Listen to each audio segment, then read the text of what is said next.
aking mga kagrasya. Ngayon po ay pupunta tayo sa Pulong Buhangin.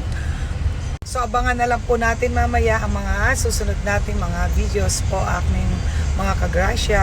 Ayan po, on the way na po kami papunta doon sa destination na pupuntahan namin para sa ating swimming.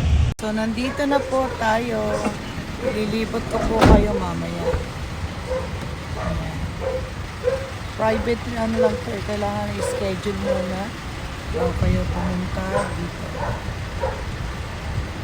So ayan, papasok na tayo Yung truck na sa dito. pupuntahan nating private resort. Ang mga inday, ang ating mga inday ay magre-rest muna. Pero yung talaga hanap buhay. Dito, papasok na tayo. Sitio Luzia. Ayan, Resort Hotel and Iba naman yun. Resort Corporation. So ayan po ang kanilang 4 cars and driver. Meron yata sila dito, akala ko may. Ayan. So, papasok na tayo sa loob. Ayan po. Ayan. So, ito yung loob ng pinuntahan natin. Ayan po.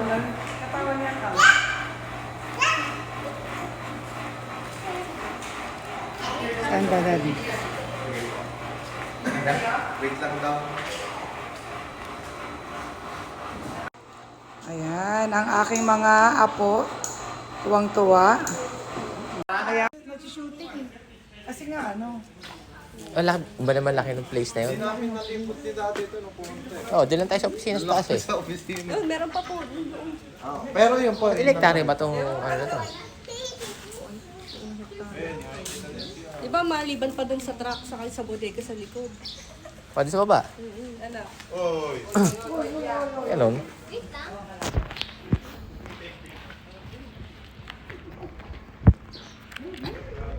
ang shower area. Laki niya. Paano hindi pupuntahan? Iba-iba yung tulad ng Saka na nun.